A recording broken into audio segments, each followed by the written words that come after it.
তাই তোমার আনন্দ আমার পর, তুমি তাই এসেছো নিচে আমায়, নইলে ত্রিভুবনেশ্বর তোমার প্রেম হতো যে মিছে।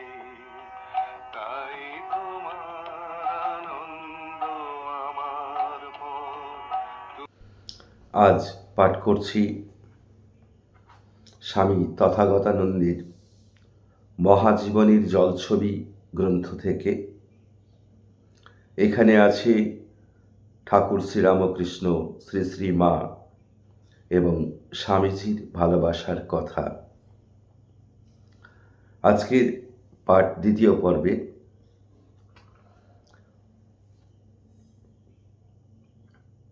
ওং স্থাপকায় চ ধর্মস্য সর্বধর্মস্বরূপিণে অবতার বরিষ্ঠায় রামকৃষ্ণায় তে নমঃ।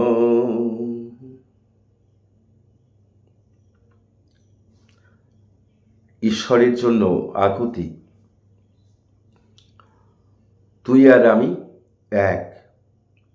তুই ভক্তি নিয়ে থাক জীবের মঙ্গলের জন্য, ভক্তেরা সকলে আসবে। একথা শ্রীরামকৃষ্ণকে বলেছিলেন জগন্মাতা। এর উল্লেখ আছে শ্রী শ্রীরামকৃষ্ণ কথামৃতের উপক্রমণিকা অংশে। সন্তান জন্ম নিলেই পিতৃত্বের স্বাভাবিক বাসনা জাগে যোগ্য উত্তর পুরুষকে তার অর্জিত সম্পদ দিয়ে যাবার জন্য। প্রথম দর্শনের পরে শ্রীরামকৃষ্ণকে তাঁর আধ্যাত্মিক উত্তরাধিকারীদের জন্য প্রায় 25 বছর অপেক্ষা করতে হয়েছিল। সে সময়ে আমার ব্যাকুলতার অন্ত ছিল না। দিনের বেলা কোনো রূপে নিজেকে সংযত রাখতাম। বিষয়ী লোকেদের সঙ্গে কথা বলতে বলতে আমার অসহ্য লাগছিল। আমি সাগ্রহে তাকিয়ে থাকতাম কখন আমার ভালোবাসার সঙ্গীরা আসবে। আমি আশা করতাম তাদের সঙ্গে কথা বলে আর আমার অনুভূতি সকল তাদের বলে আমি শান্তি পাব। ছোটখাটো প্রতিটি ঘটনাতেই আমার তাদের কথা মনে পড়ত। তাদের চিন্তায় আমি মগ্ন হয়ে যেতাম। নিজের মনেই আমি ঠিক করে রাখতাম তাদের মধ্যে কাকে আমি কি বলবো। কিন্তু দিন যখন বৃথা শেষ হয়ে আসত আর স্থির থাকতে পারতাম না। আরও একটা দিন শেষ হলো, অথচ তারা এলো না। এই চিন্তায় আমি খুবই হতাশ হতাম। সন্ধ্যায় যখন মন্দিরে ঘণ্টা বাজত, শাঁখ বাজত, কুঠিতে গিয়ে উচ্চ স্বরে ডাকতাম, ওরে ভক্তেরা, তোরা কে কোথায় আছিস, শীঘ্র আয়, আমি যে তোদের ছেড়ে বাঁচতে পারি না। মা তার সন্তানের জন্যে এমন ব্যাকুল হয় না, বন্ধু বন্ধুর জন্যে এমন ব্যাকুল হয় না, প্রেমিক তার প্রেয়সীর জন্য এমন ব্যাকুল হয় না। ওহ, সে ব্যাকুলতা অবর্ণনীয়। এই সময়ের কিছু পরেই ভক্তেরা একে একে আসতে লাগলো। এই কথার উল্লেখ আছে কথামৃত উপক্রমণিকা অংশে, পৃষ্ঠা 4। 1879 থেকে 1885 খ্রিস্টাব্দের মধ্যে আধ্যাত্মিক উত্তরাধিকারী ভক্তদের আগমনে তার অসহ্য ব্যাকুলতা স্তিমিত হল। সমাগত শিষ্য এবং ভক্তদের তিনি অসংখ্য ও অমূল্য আধ্যাত্মিক রত্নরাজি দান করলেন।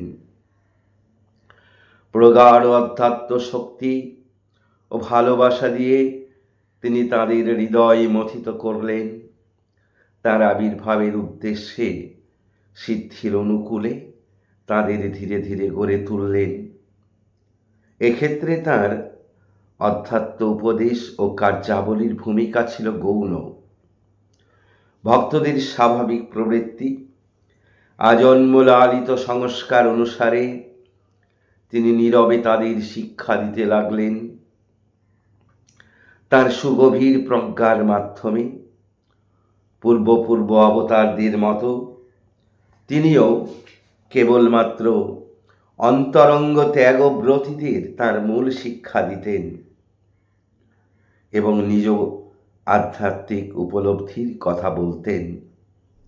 এইসব আধ্যাত্মিক সন্তানদের তিনি নিজের ঘনিষ্ঠ সান্নিধ্যে রেখে সতত রক্ষা করতেন এবং গৃহীদের থেকে তাদের পৃথক করে রাখতেন। তবে তিনি এমন অপূর্ব শিক্ষাই দিতেন যে শিক্ষা সংসারী হয়েও তারা সহজেই গ্রহণ করতে পারেন। ঈশ্বরীয় প্রেম হল সর্বব্যাপী। শ্রীরামকৃষ্ণের প্রেমধারায় সর্বমানব সতত স্নাত হতো। তিনি মানুষের প্রকৃত প্রয়োজন উপলব্ধি করতেন এবং তাকে ঈশ্বর সম্বন্ধী উপদেশ দিতেন। যেখানে এবং যখনই সম্ভব হয়েছে তিনি মানুষের আত্মিক এবং শারীরিক প্রয়োজনগুলি মেটাতে যত্নবান হয়েছেন। তাই স্বামী বিবেকানন্দ বলতেন, তার জীবনের প্রথমাংশ ধর্ম উপার্জনে এবং শেষাংশ তা বিতরণে ব্যয়িত হয়েছিল। দলে দলে লোক তার উপদেশ শুনতে আসত, আর 24 ঘন্টার মধ্যে 20 ঘন্টা তিনি তাদের সঙ্গে কথা বলতেন। এরূপ ঘটনা যে 2-1 দিন ঘটেছিল তা নয়, মাসের পর মাস এরূপ হতে লাগল। অবশেষে এই কঠোর পরিশ্রমে তার শরীর ভেঙে গেল। মানব জাতির প্রতি তার অগাধ প্রেম ছিল। যারা তার কৃপা লাভের জন্য আসত, এরূপ সহস্র সহস্র লোকের মধ্যে অতি সামান্য ব্যক্তিও তার কৃপা থেকে বঞ্চিত হতো না। ক্রমে তার গলায় একটা ঘা হলো। তথাপি অনেক বুঝিয়েও তার কথা বন্ধ করা গেল না।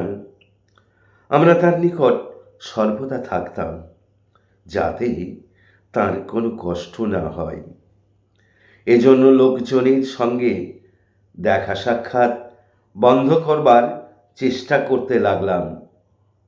কিন্তু যখনই তিনি শুনতেন লোকে তাকে দেখতে এসেছে, তিনি তাদের তার কাছে আসতে দেবার জন্য অত্যন্ত আগ্রহ প্রকাশ করতেন এবং তারা আসলে তাদের সকল প্রশ্নের উত্তর দিতেন।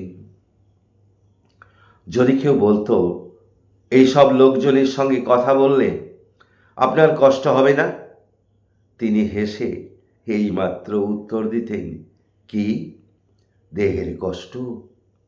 আমার কত দেহ হলো, কত দেহ গেল। যদি এ দেহটা পরের সেবায় যায় তবে তো এ ধন্য হলো। যদি একজন লোকেরও যথার্থ উপকার হয়, সেজন্য আমি হাজার হাজার দেহ দিতে প্রস্তুত আছি। তার বিশ্রাম ছিল না। তিনি বলতেন, যতক্ষণ আমার কথা বলবার শক্তি রয়েছে ততক্ষণ উপদেশ দেব।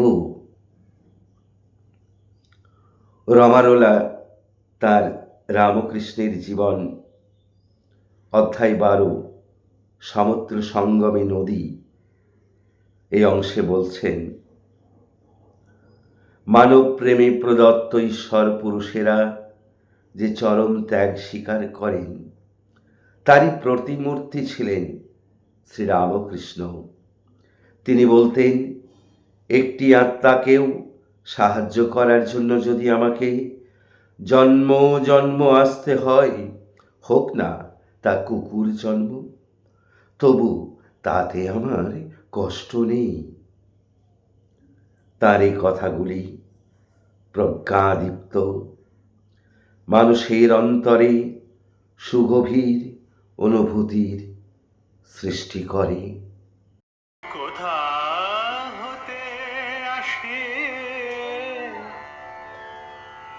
কোথা ভেসে যায়,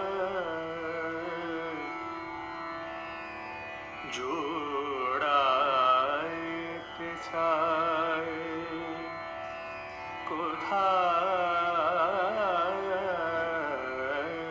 জোড়ায়।